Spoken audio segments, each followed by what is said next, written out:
significa que va a haber palabra de Dios. Pero quiero que me acompañen por favor a el texto que estaba hoy de pantalla, que vimos, 1 Tesalonicenses capítulo 4.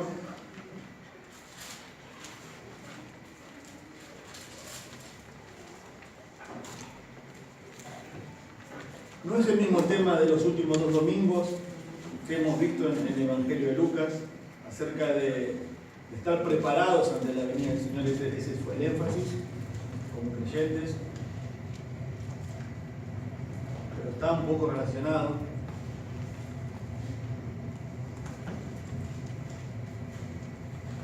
Porque este es el texto por excelencia que habla acerca de que el Señor viene. Y si usted se dio cuenta, tratamos siempre en lo posible de preparar nuestro corazón con alabanza. Cantamos estos preciosos himnos: en presencia está de Cristo, el nuevo himno, que no es nuevo, sino que muchos quizás no lo conocían, y que habla de nuestro hogar, de las naciones, todo en la expectativa de lo que nos sucederá cuando el Señor nos llama a su presencia. Y por eso, hermano, vamos a ver versículo 13 al 18, 1 Tesalonicenses. Por eso le puse como título: lo mejor para el creyente está por venir. Y esa es la palabra, por venir, por venir.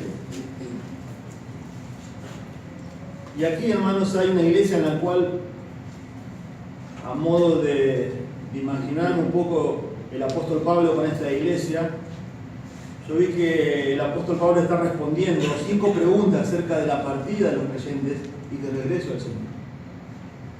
Así como los niños muchas veces, vieron que hay una edad en la cual los niños entran, en la cual preguntan todo: ¿y por qué?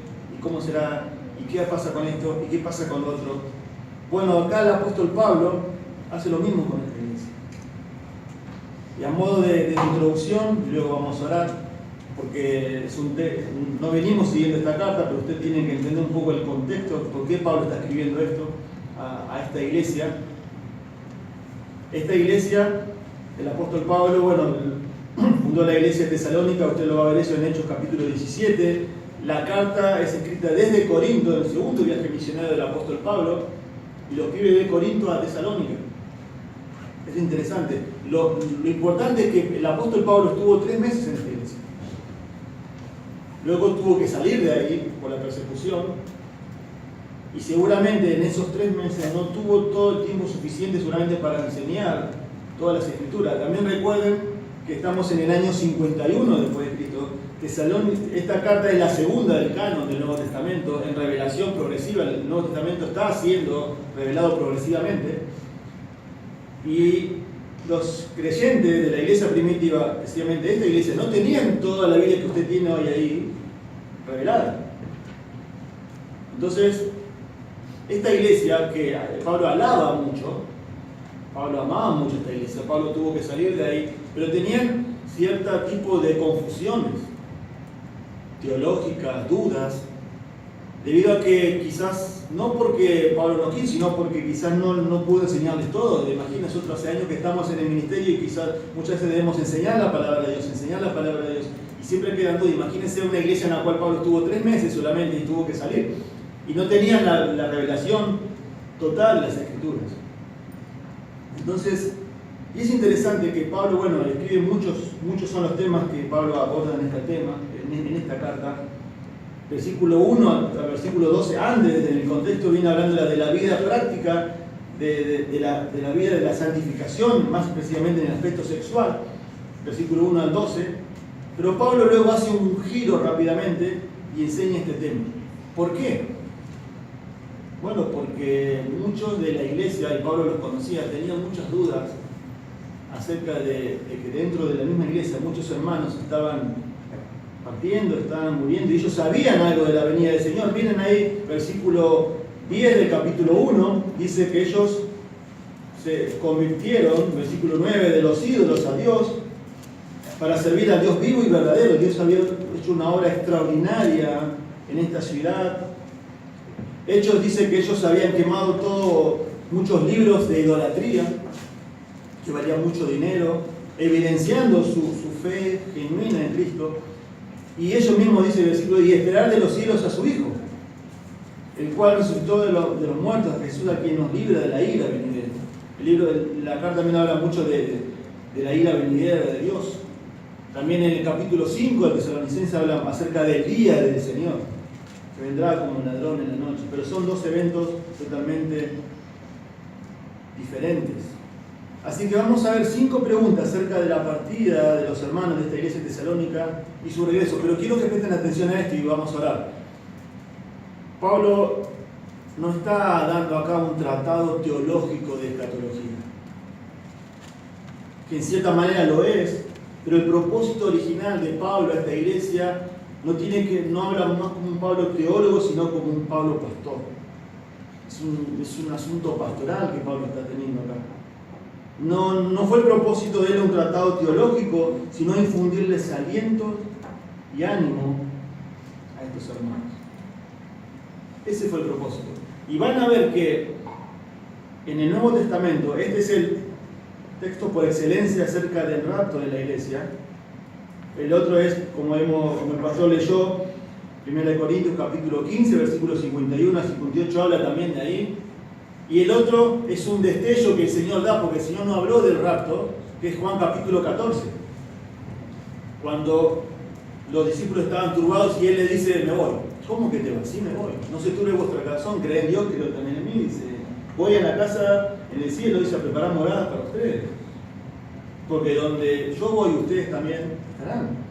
Y el contexto de Tesalónica y el contexto de Corintios, los tres, y el Señor, aunque está dando destello de lo que va a ser el arrebatamiento, todo el contexto de esos 3 versículos del Nuevo Testamento, de esos 3 pasajes, es que los creyentes estaban turbados. No está dando un tratado de teología, sino que le está enseñando para fortalecerlos y animarlos. Que nuestra esperanza de lo que está por venir nos debe animar, nos debe consolar y también nos debe hacer algo en mi vida hoy, me debe afectar a mi vida. Vamos a orar y vamos al texto. Señor, gracias te damos por tu palabra y queremos que nos hables. Como recién cantábamos, ¿verdad? Desde tu palabra, que nos anima, nos conforta, nos habla de nuestra esperanza futura también, Señor. Pedimos que nos hables hoy. Sabemos, Señor, con certeza bajo tu palabra lo que nos espera, pero también te pido que nos exhortes, Señor, nos animes. Quizás estamos dubitativos en nuestra fe en algo, en nuestros servicios, quizás estamos perezosos. Y te pido, Señor, que vivamos bajo esa expectativa de lo que nos viene afecte hoy, Señor, en mi vida cristiana. En el nombre del Señor Jesús. Amén. 1 Corintios capítulo 4, versículo 13 al 18 dice así la palabra del Señor. Tampoco queremos, hermanos, que ignoréis acerca de los que duermen, para que no os entristezcáis como los otros que no tienen esperanza. Porque si creemos que Jesús murió y resucitó, así también traerá Dios con Jesús a los que durmieron en él.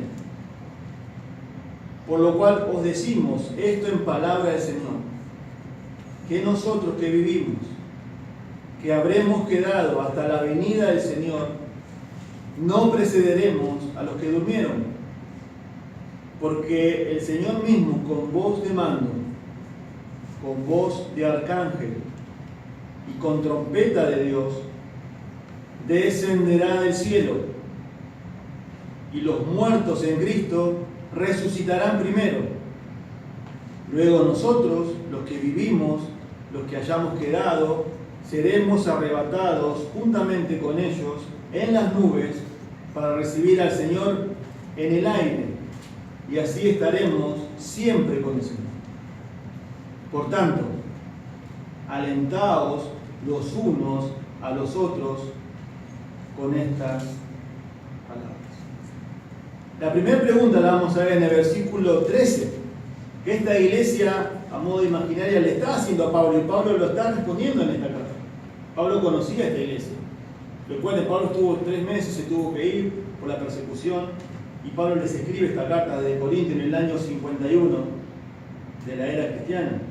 Y es, ¿qué pasa con los que ya murieron? ¿Qué pasa con los que ya murieron? Esa es la pregunta que está haciendo esta iglesia Pablo. Miren versículo 13, vamos a leerlo de vuelta, por favor. Versículo 13. Tampoco queremos, hermanos, que ignoréis acerca de los que duermen, para que no os entristezcáis como los otros que no tienen esperanza. Tampoco queremos, hermanos, que ignoréis acerca de los que duermen, para que no os entristezcáis como los otros que no tienen esperanza. Esa es la pregunta que Pablo está respondiendo. ¿Qué pasa? La iglesia se pregunta, bueno, nosotros sabemos que el Señor viene. La iglesia primitiva siempre supo eso, desde antaño. Pero ellos tenían algunas dudas un poco teológicas. Pero Pablo pastoralmente el propósito es infundirle aliento y ánimo a ellos. Miren, la cláusula introductoria, tampoco queremos, hermanos, Pablo la usa muy a menudo, es una fórmula de Pablo, siempre. La vemos en Romanos 1.13, Romanos 11.25, 1 Corintios 10.1, 1 Corintios 12.1, 2 Corintios 1.8, Filipenses 1.12 y Colosenses 2.1. ¿Por qué? La idea es que Pablo, cuando usa esta frase, cambia totalmente el tema. Pablo viene hablando, versículo 1 al versículo 12, de la santificación.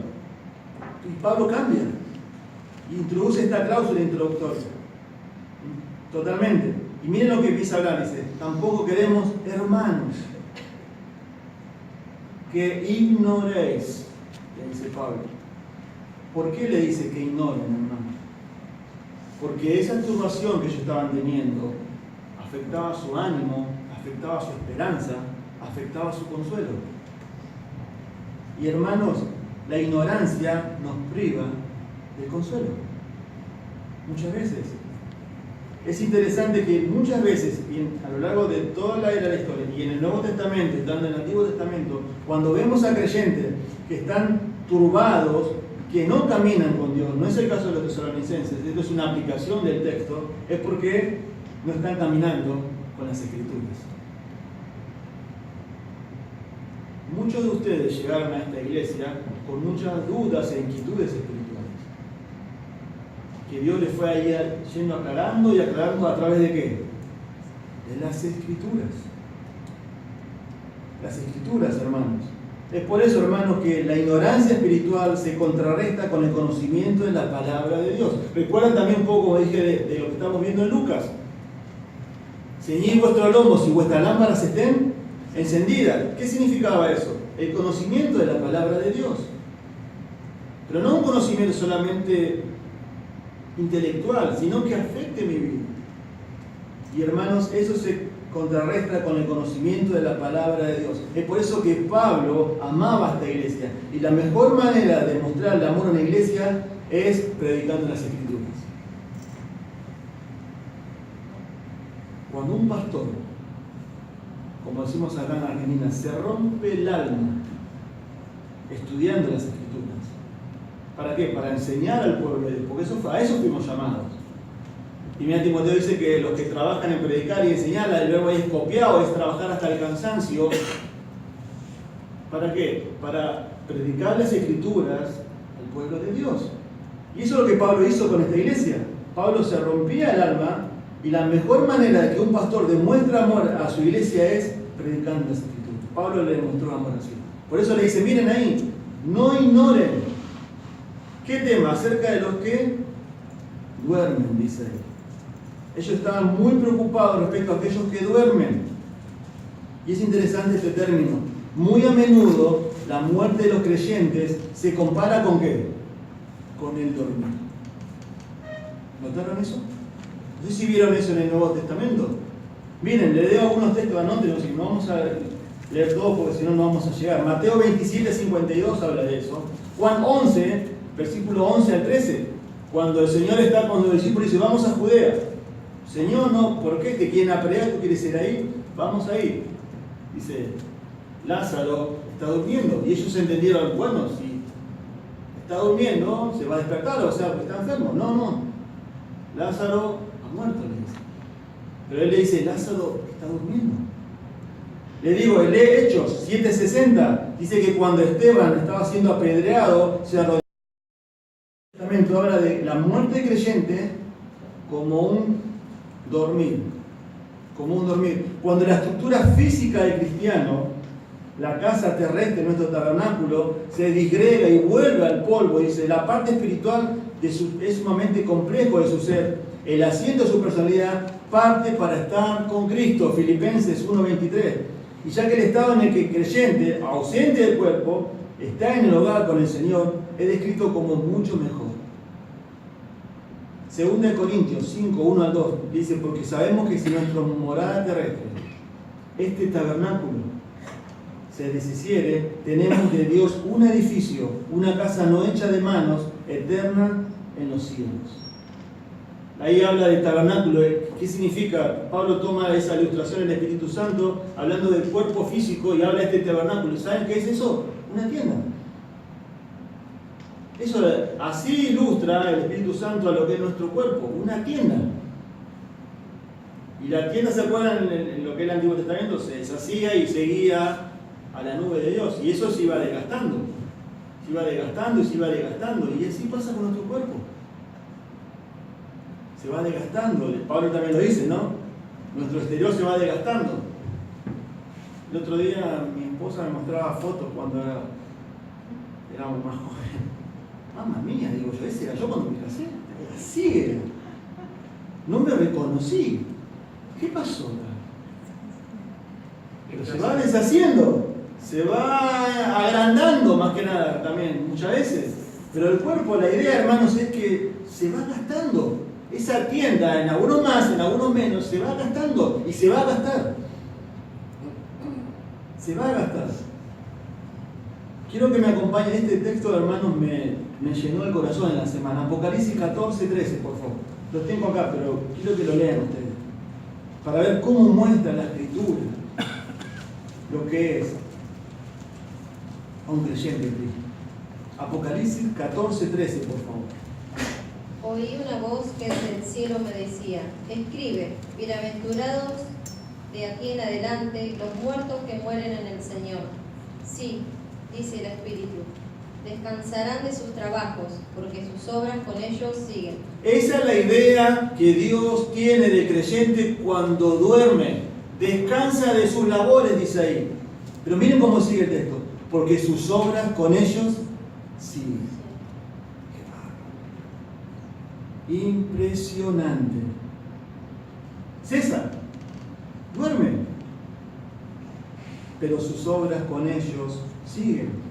Miren el texto, vamos por favor, Tesalonicenses, acerca de los que duermen, dice, para que no se entristezcáis como los otros que no tienen esperanza. Pablo marca el propósito para que no estén tristes. También lo que quiero aclararles, hermanos, que el texto no está diciendo que cuando un hermano en Cristo, cuando alguien conocido, cuando algún familiar parte, no estemos tristes, porque eso es inevitable. No está diciendo eso.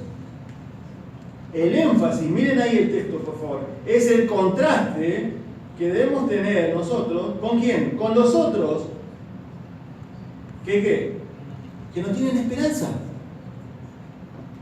Porque el texto de la Biblia siempre, y Pablo habla en Romanos, que debemos llorar con los que lloran. Es inevitable, hermanos. No es un sinónimo, muchas veces se cree quizás, no, pero es sinónimo de debilidad, llorar o estar mal cuando un creyente parte si va a la presencia del Señor. No, no es así. Y debemos ser cuidadosos y debemos, como dice el texto, llorar con los que lloran. Estar con los hermanos. Sabemos la experiencia, pero es doloroso. Cuando Esteban murió, dice la Biblia, dice que murió, hizo esa gran exclamación, pero dice que hacían gran lamentación por él. El énfasis está en el contraste con los que no tienen esperanza. Efesios 2:12 dice que las personas que están sin Cristo están en el mundo sin esperanza y sin Dios en el mundo. Ese es el punto acá. Que la Biblia habla acerca siempre de la muerte creyente, de dormir. Pero el temor que estaba teniendo esta iglesia, de que estaban en el día del Señor, y que la idea de ellos es, bueno, pero Pablo nos enseñó esto. Si los hermanos están partiendo, ¿qué pasa? ¿Se pierden el arrebatamiento? Esa también era un poco su confusión teológica. Ellos estaban haciendo también alguna vez, ya había empezado la persecución ahí, pero el Señor Pablo le dice, no, esto no tiene nada que ver. Dice, miren, no tienen esperanza. Ante la muerte, el mundo greco-romano que vivía esta iglesia y todo el Nuevo Testamento, y casi todas las iglesias, hermanos, del Nuevo Testamento, vivían bajo la influencia griega y la influencia romana. Bueno, mucho no cambió al día de hoy. ¿Saben cómo pensaban ellos acerca de la muerte y sus dioses? Enfrentaban la muerte con una sombría resignación y una árida desesperanza. Un hombre llamado Esquilo escribió, una vez que un hombre muere, no hay esperanza que resucite. Eso creían los romanos, los griegos. Un tal Teócrito dijo, mientras hay vida hay esperanza, pero no la hay para los muertos. Y un tal Cátulo dijo, una vez que se pone nuestra breve lumbrera, no nos queda más que una perpetua noche en la que no podemos hacer más que dormir. Y en sus lápidas aparecían epitafios que decían, no era, llegué a ser, ya no soy, no me importa nada. ¿Qué contraste con lo que enseñan las Escrituras? La esperanza del creyente está basado en las Escrituras y en lo que Cristo hizo. Y eso es lo que introduce el versículo 14, por favor. La segunda pregunta que el apóstol Pablo le está respondiendo acá a esto en sus inquietudes es, ¿en qué está basada mi resurrección?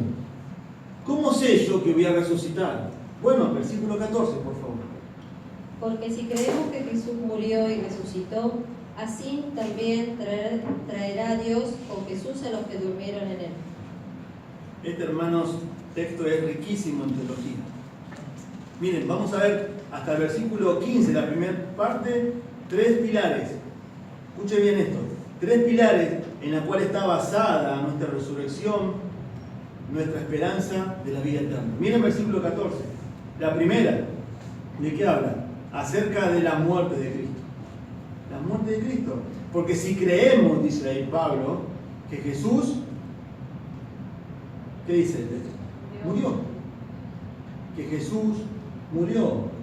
Recuerden, otra vez lo vuelvo a reiterar, Pablo está hablando pastoralmente, no está dando curso de escatología, no es su propósito, sino alentarles y a consolarles.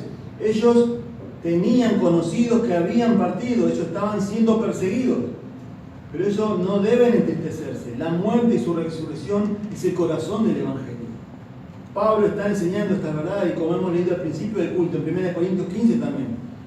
Pero miren ahí, versículo 14, porque si creemos que Jesús murió y resucitó, primero dice, la muerte de Cristo es un pilar fundamental del que vamos a resucitar. La muerte de Cristo. Y es interesante, y está hecho a propósito, escuchen bien esto, que no dice que Jesús durmió. Dice que Jesús murió. Generalmente, como vimos, la muerte del creyente en el Nuevo Testamento habla de dormir, pero no dice Jesús durmió, Jesús murió, y eso está intencionalmente, y Pablo lo dice. ¿Por qué? Porque Jesús experimentó toda la furia de la muerte en todas sus dimensiones. Primera de Pedro 2:24, Él llevó nuestros pecados en su cuerpo sobre el madero, para que nosotros, estando muertos a los pecados, vivamos a la justicia. Su muerte transformó la muerte de los creyentes en sueño. Ese es el punto acá.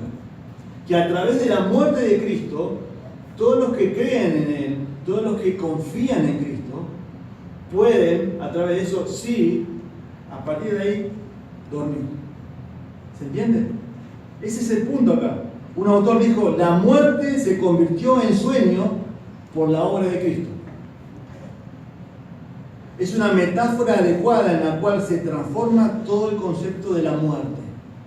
Cristo hizo que el dormir fuera el nombre de la muerte en el dialecto de la iglesia. Es precioso eso. Es precioso. A través, Pablo acá en esta simple frase, miren ahí, versículo 14, porque si creemos que Jesús murió, está, podemos ir resumiendo toda la obra expiatoria de Cristo. Y ese es un pilar fundamental de la cual está basada nuestra esperanza. Si creemos que Jesús murió, Dios también nos va el día de mañana a resucitar y a glorificar. Eso es salvación, hermanos. Eso es salvación. Y eso es lo que está diciendo el texto ahí. Eso es salvación. Cristo vino a este mundo a sustituir nuestros pecados. Cuando los creyentes mueren, su espíritu va inmediatamente a la comunión consciente con el Señor, mientras que sus cuerpos duermen temporalmente en la tumba a la espera del rapto. Miren ahí, sigue.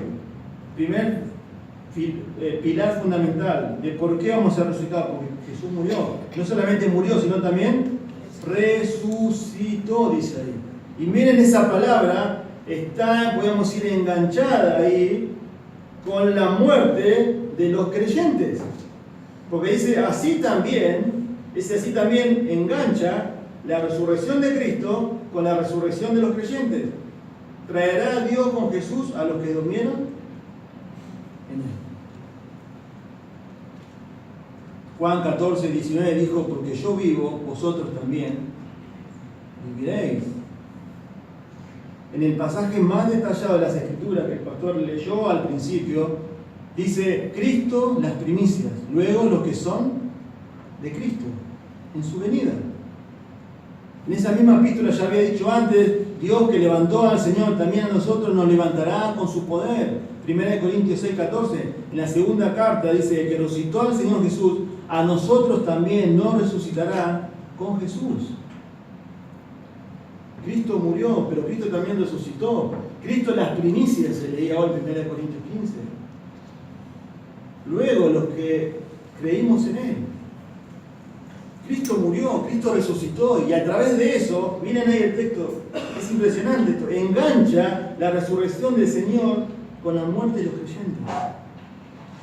Así como Dios, el Padre, levantó de la tumba al Señor, así también lo va a hacer con los que creyeron y confiaron en Él. No solamente es la muerte de Cristo, no también la resurrección de Cristo, sino también, miren ahí, versículo 15. La primera parte hasta los 2 puntos, por favor. Vamos a leer. Por lo cual os decimos esto en palabra del Señor. ¿En qué está basada mi resurrección gloriosa el día de mañana? En la muerte de Cristo, en la resurrección de Cristo. Y miren ahí, el versículo 15, cómo comienza. En la revelación de Cristo. En la revelación de Cristo. La enseñanza de Pablo sobre el arrebatamiento que vamos a ver en estos momentos, en los versículos que vienen, es nueva revelación, dada por Dios mismo al apóstol Pablo. Miren, dice ahí, por lo cual os decimos esto en palabra del Señor, dice ahí. Revelación directa de Dios. Recuerden, importante el contexto. Pablo le está escribiendo a una iglesia donde no tiene la Biblia que usted tiene ahí, toda linda, impresa, decorada, con tapa. No tenían eso ellos. La Biblia estaba siendo revelada progresivamente. Y Pablo, por eso el Nuevo Testamento usa mucho que estaban los profetas. Eso, si quieren, por ejemplo, como Ágabo en Hechos 21:11. En la iglesia primitiva, que lo hemos visto, ¿se acuerdan cuando estudiamos Corintios? Dios usaba a los profetas. Revelación de Dios directo, había un don de profecía, pero también usó a los apóstoles, que eran la base de la iglesia. Hoy ya no hay más profetas, no hay más apóstoles, sino que tenemos ¿qué? Las Escrituras. Ellos no la tenían. Por eso él dice, miren, decimos esto en palabra del Señor. Ellos estaban informados sobre el día del juicio del Señor, 1 Corintios 5, pero no sobre el evento anterior, el arrebatamiento de la iglesia, porque no estaba revelado todavía. Hermanos, qué gran privilegio que tenemos. Yo hoy enganché a lo último un poco el inductivo. Y es así, y es una verdad eso. A mayor luz, mayor juicio. Ellos no tuvieron el privilegio de tener la Biblia como usted y como yo la tiene hoy. No la tenían. Tenemos que adaptarnos a eso. Y Pablo acá está revelando, Dios le está revelando a través de Pablo, eso era nuevo. Por eso dice en 1 Corintios 15, dice, os digo un misterio, dice. No todos dormiremos, pero todos seremos transformados. ¿Qué es un misterio? ¿Qué es un misterio?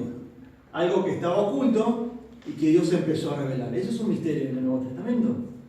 Y esto era un misterio. Y Pablo, por esto es el texto por excelencia de lo que es el rapto. La revelación de Cristo, la palabra de Dios. Hermanos, nuestra fe, nuestra esperanza, lo que recién cantamos, nuestro futuro glorioso. ¿Por qué? ¿Está basado en qué? En que Jesús murió, en que Jesús resucitó y en la palabra de Dios.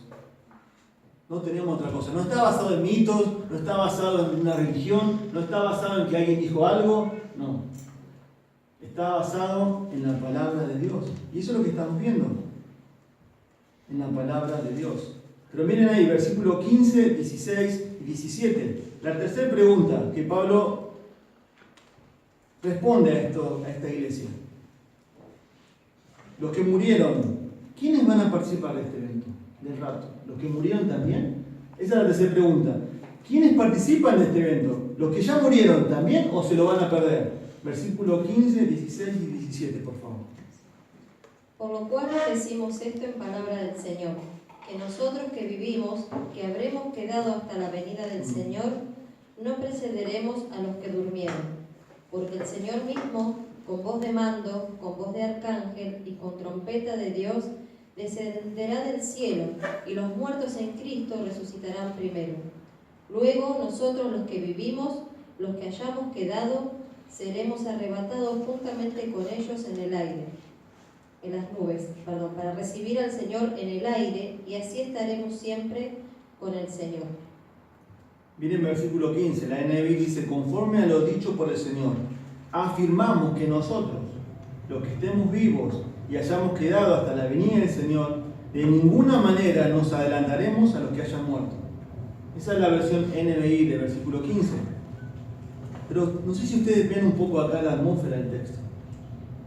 Vuelvo a reiterar, Pablo no le está dando un tratado de teología, de escatología, sino que le está animando, lo está consolando. Pablo sigue hablando de la resurrección para animar a los hermanos que están inseguros del futuro por aquellos que ya duermen en Cristo. ¿Qué pasa con ellos? Quizás tenían hermanos, hermanas, esposos, esposas que habían partido. Y eso los turbaba, los desanimaba. Y el apóstol Pablo declara que lejos de perder la bendición que acompañará al regreso de Cristo, los creyentes que han muerto serán los primeros en participar de este evento. Pero miren el versículo 15, por favor. Vimos la revelación, la primera parte. Pero dice que nosotros, que vivimos, que habremos quedado, dice el apóstol Pablo. Miren cómo Pablo usa esos verbos ahí. Nosotros vivimos, habremos quedado. ¿Qué está diciendo Pablo ahí? Pablo se está incluyendo. No sé si usted se dio cuenta. Miren ahí.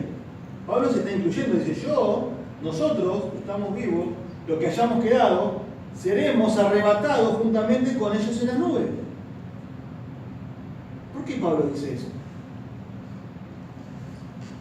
No sé si usted alguna vez notó eso. Pablo se está incluyendo de que él va a ser arrebatado. Murió. Segunda Timoteo habla de que él fue decapitado, que peleó la buena batalla, él corrió la carrera, guardó la fe. Él no fue arrebatado. ¿Por qué él dice, nosotros vamos a ser arrebatados? ¿Saben por qué? Porque el apóstol Pablo vivía con esa expectativa. Escuche bien esto. El apóstol Pablo vivía constantemente con esa expectativa. Y esa expectativa afectó su vida, afectó su ministerio, afectó hasta su muerte. Hermanos, si hay un héroe de la fe, podríamos llegar a decir, un hombre que Dios ha utilizado mucho es el apóstol Pablo. Hay tantos versículos que puedo tocarle que se nos va la mañana hablando de eso. ¿Por qué Pablo vivía así? Miren, le hice una pequeña lista. Pablo tuvo menos privilegios que yo y que usted. Pero el apóstol sí tuvo menos. Mire, Pablo tuvo menos comodidad que usted y que yo.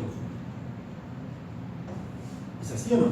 Pablo no tuvo luz, Pablo no tuvo transporte, Pablo no tuvo aviones, Pablo no tuvo tele, Pablo no tuvo computadora, Pablo no tuvo diccionarios teológicos. Y puedo seguir, ¿eh?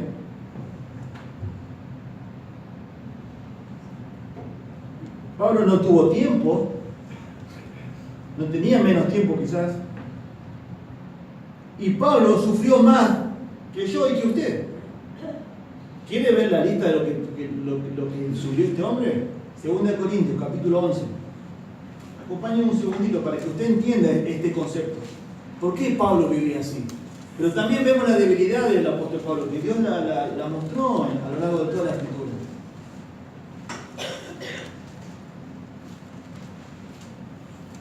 Y debemos aprender de los ejemplos que la Biblia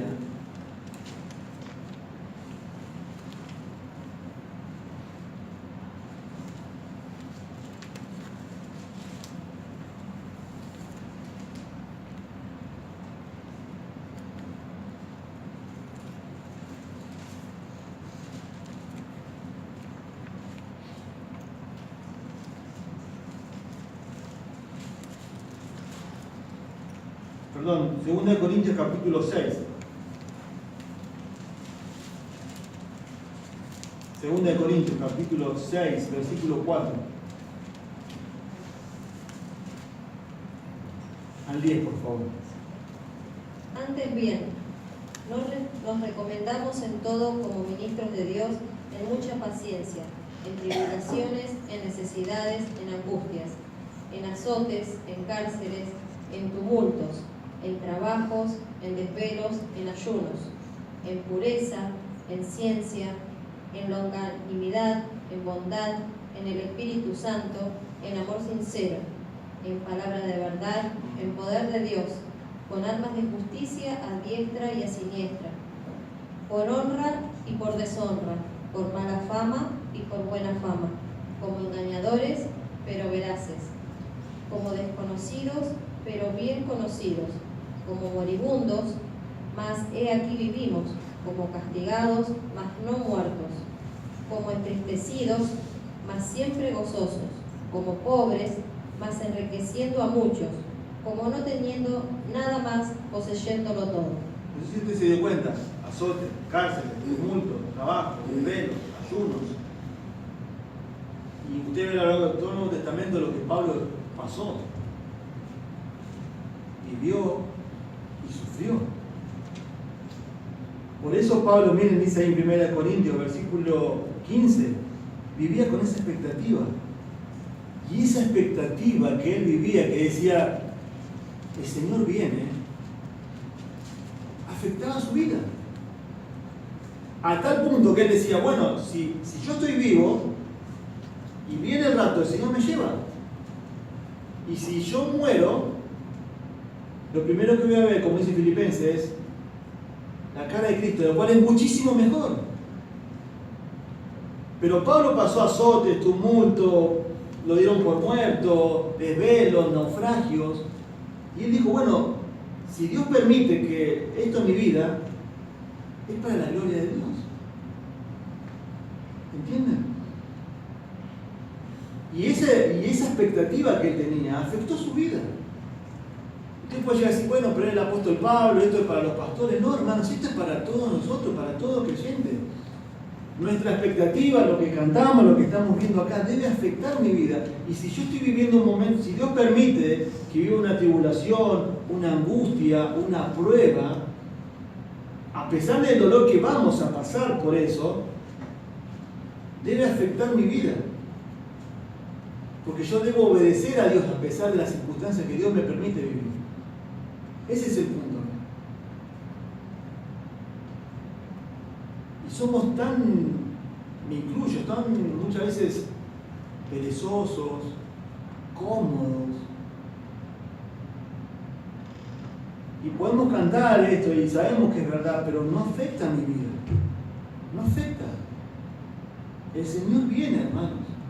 Como hemos visto en Lucas, debemos estar preparados, debemos creer de verdad esto, ¿no? No es un video, es verdad, es palabra. Él viene, es el acontecimiento que sigue. Y Pablo vivía así, miren, nosotros que vivimos, que habremos quedado hasta la venida del Señor, no precederemos a los que durmieron, dice él. Hay dos maneras de ir a la gloria para el creyente. A través de la muerte, Dios pide mi vida, o a través del rapto. Eso es lo que la Biblia enseña. Vivir con esa expectativa debe afectar mi vida. Miren el versículo 16. A pesar de enseñarle los que murieron no se perderán el rapto, él le da detalles específicos de cómo será este acontecimiento. Y acá responde la cuarta pregunta. ¿Cómo va a ser esto, Pablo? ¿Cómo va a ser esto? Y quizás usted también dice, bueno, ¿cómo va a ser esto? Bueno, este es el texto minucioso más detallado de toda la Escritura acerca de este acontecimiento. ¿Cómo va a ser esto? Miren primero, versículo 16. Vamos a leerlo de vuelta, por favor. Versículo 16. Porque el Señor mismo, con voz de mando, con voz de arcángel y con trompeta de Dios, descenderá del cielo, y los muertos en Cristo resucitarán primero. Miren versículo 16. Porque el Señor mismo, primero, miren los detalles. Hay varios detalles acá. Primer detalle, el Señor mismo regresa por su iglesia. Miren el texto. El mismo Señor.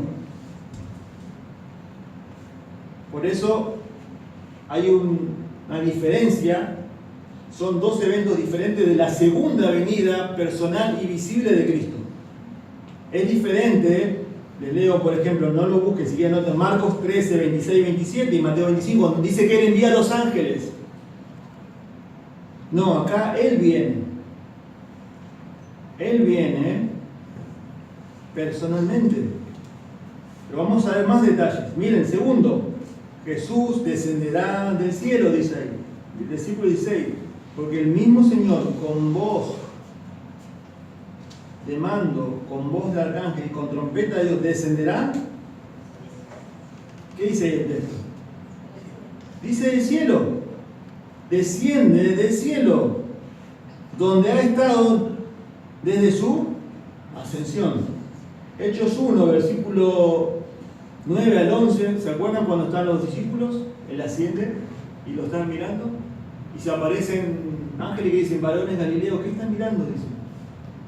Así como el Señor Jesús asciende a los cielos, así va el día de mañana, va a volver y va a descender. Hoy está el Señor sentado a la diestra de Dios Padre. Por eso Esteban, cuando lo están apedreando, dice, vi los cielos abiertos y vi a Jesús, al Hijo de Dios, sentado a la diestra de Dios Padre. ¿Cuál es el ministerio que el Señor hoy tiene, hoy, ahora, en este momento? Está sentado a la diestra del Padre, ¿haciendo qué? Y la obra sumo sacerdotal de interceder por nosotros. Pero un día va a dejarnos nuevamente es su trono de gloria y va a volver a buscar a su iglesia. Eso es lo que estamos viendo.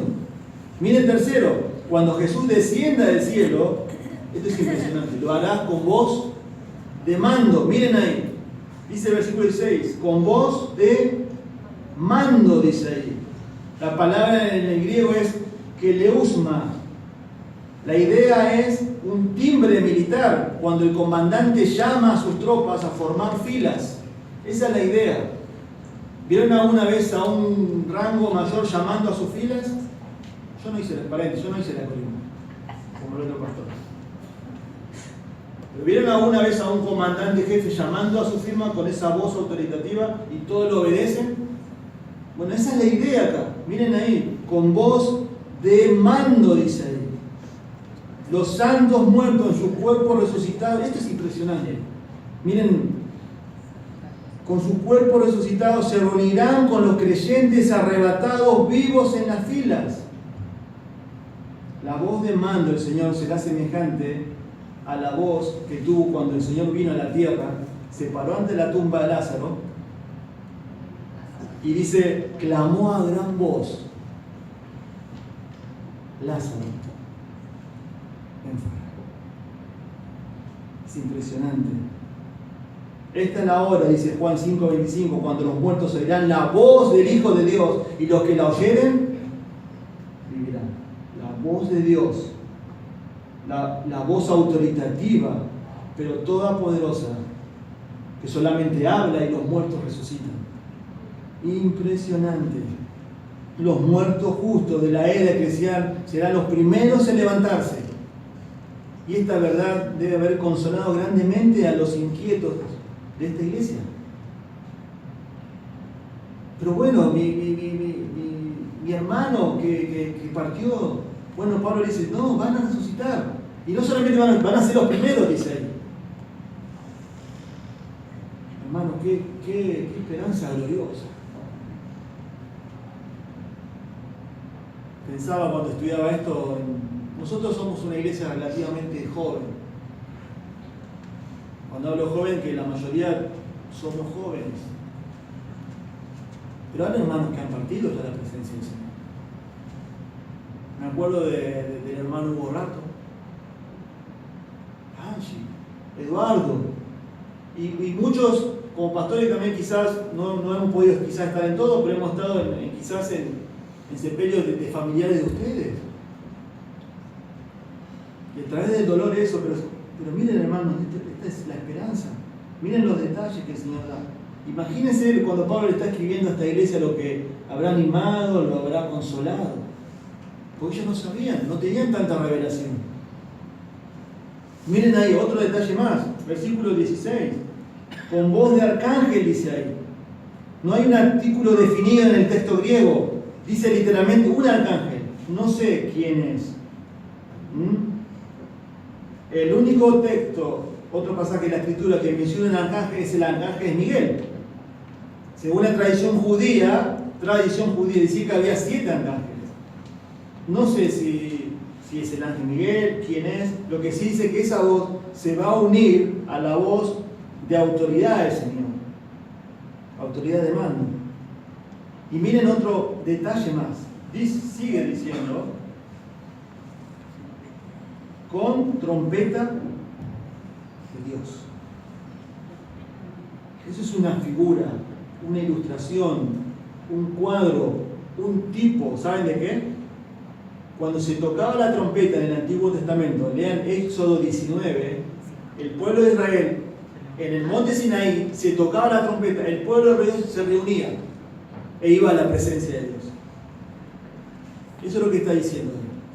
En Éxodo 19 se tocaba la trompeta, el pueblo, la congregación de Israel se reunía e iban a la presencia de Dios. Y eso es lo que está diciendo acá. Las trompetas se usaban en las Escrituras por muchas razones. Sonaban en las fiestas de Israel, número 10:10, en las celebraciones, segunda de Samuel, en las convocatorias, en los tiempos de guerra.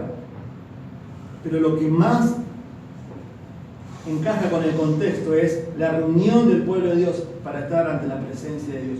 Ojo, paréntesis, no son las trompetas del capítulo 8. Esas son trompetas de juicio. Lea Apocalipsis, Dios va a dar todo tipo de juicios en el mundo a través de trompetas, a través, dice, de copas.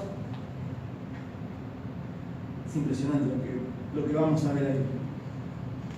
Pero acá está diciendo, ¿no?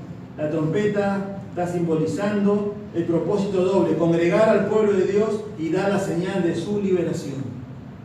Y por último, los muertos en Cristo resucitarán primero. No son santos inferiores, no, hermanos. No están en un limbo, no están en el purgatorio, no existe eso. Una persona hoy, hace poco en un inductivo, un hermano preguntó, ¿qué pasa con un creyente cuando muere hoy? Bueno, hermanos, lo que está diciendo acá el texto y a lo largo de toda la Escritura, una persona hoy muere, un creyente, miren ahí versículo 16, en Cristo.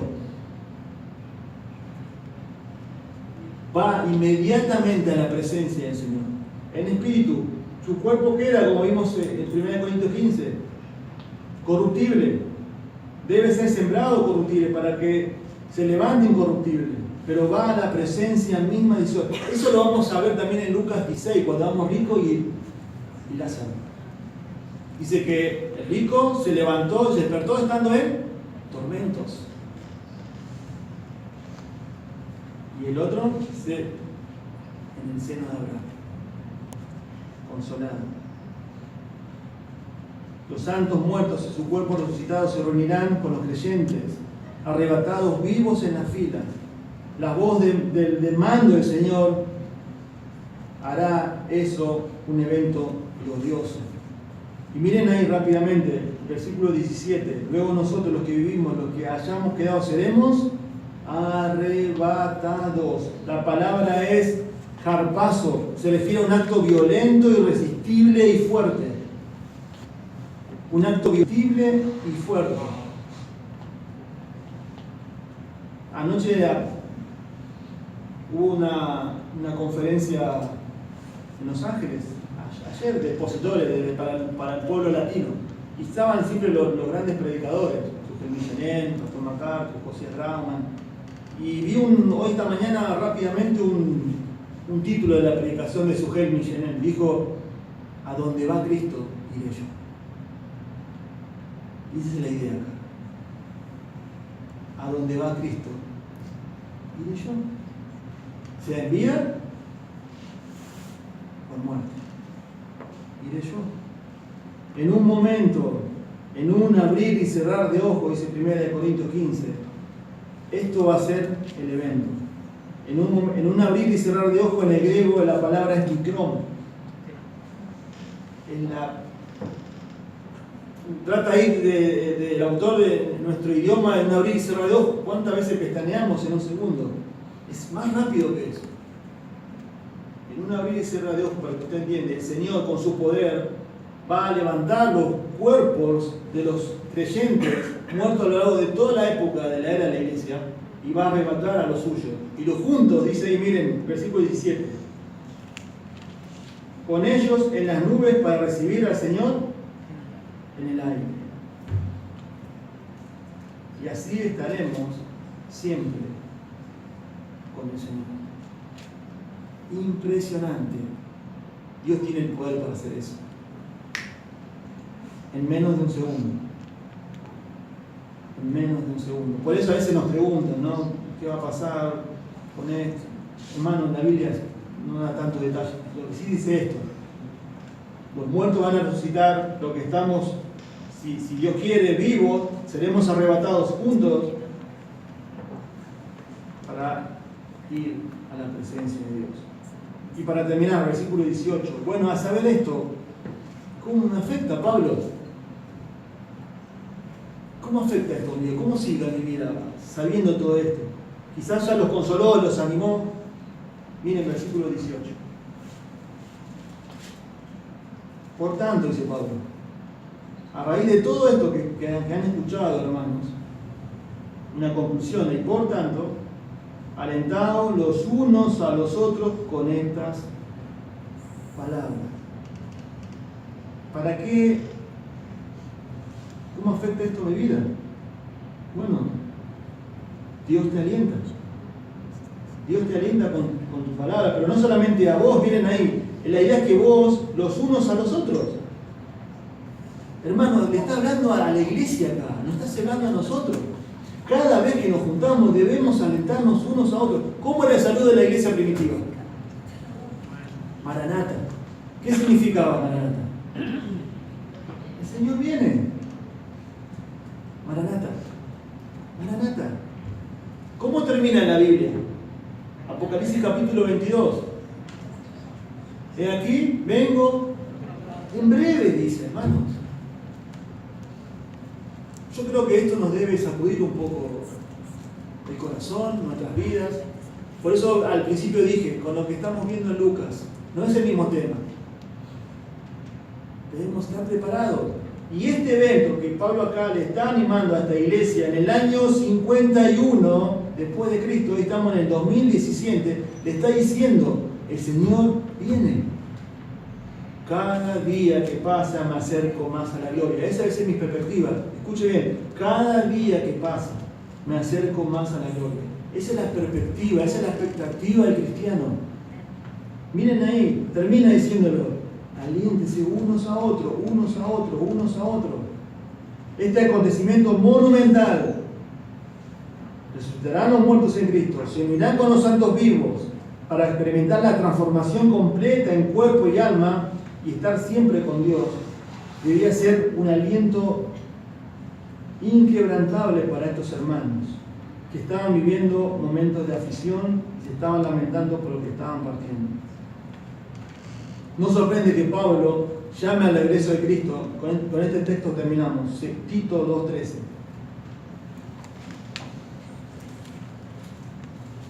Y por eso, hermanos,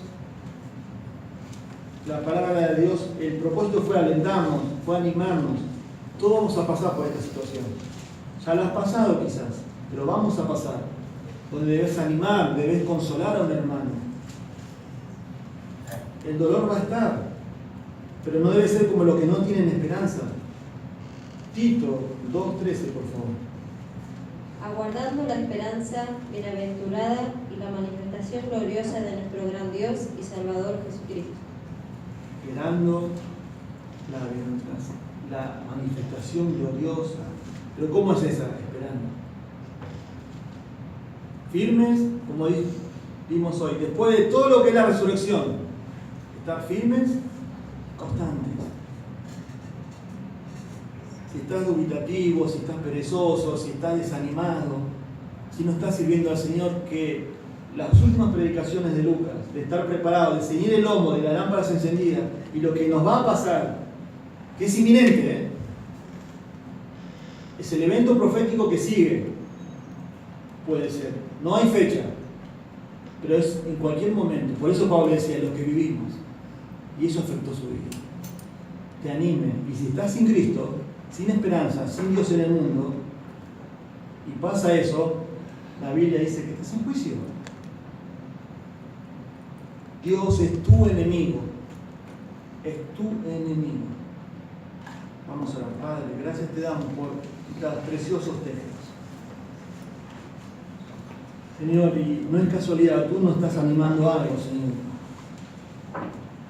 Estamos viendo a lo largo de un mes acerca de tu venida.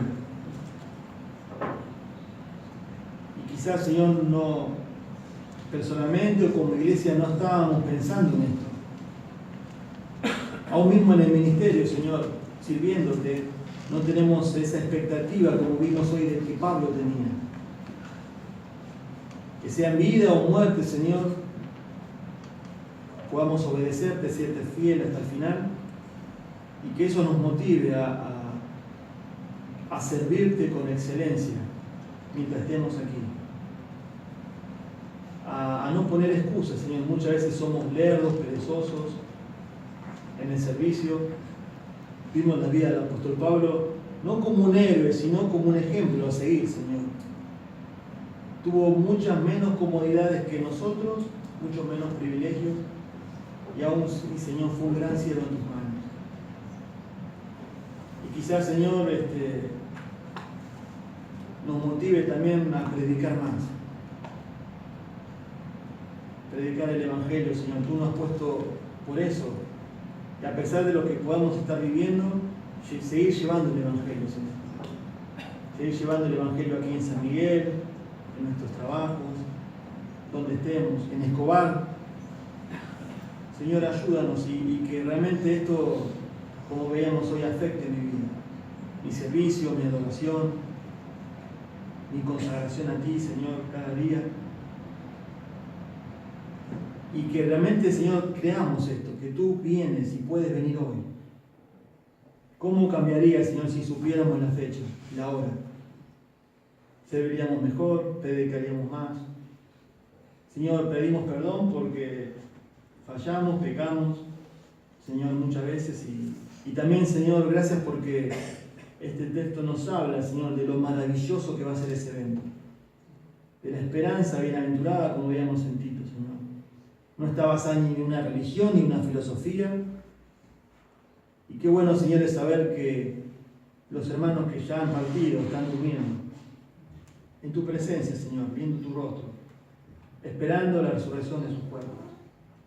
Señor, que vivamos así. Tú puedes pedir nuestras vidas, hoy, mañana, cuando tú quieras. O también puedes venir en cualquier momento. Y eso va a ser, esos dos medios son en los cuales vamos a estar ante tu presencia. En el nombre de Jesús. Amén.